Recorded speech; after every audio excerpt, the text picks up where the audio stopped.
Sometimes we hear slang words that historically have been uttered to slander those regarding gender issues. We asked Quakertown High School students to go around asking other students how they felt about seeing these words in a wording. Do you hear these words? Yeah, pretty often. I actually hear these words a lot, like whenever like I'm walking in the hallway or like friends are just talking amongst themselves, like making jokes. Yeah, pretty often. How does it make you feel when you hear these words? It makes me feel disgusted and honestly ashamed for them because it's just not acceptable. Disappointed, mostly. I think it's pretty silly. Like, people don't really understand what some of these words even mean most of the time. Have you heard adults say these words before?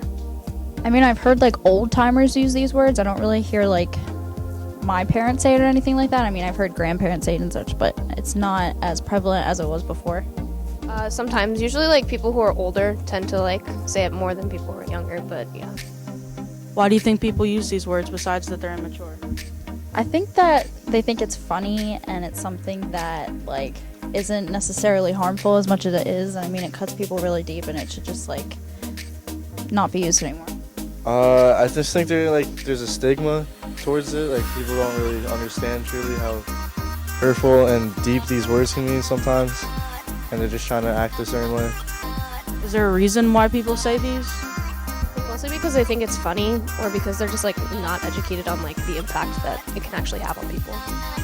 Well, as you know, these are inappropriate, and we're Quakertown and we don't believe in that. So if you hear something, you're supposed to say something.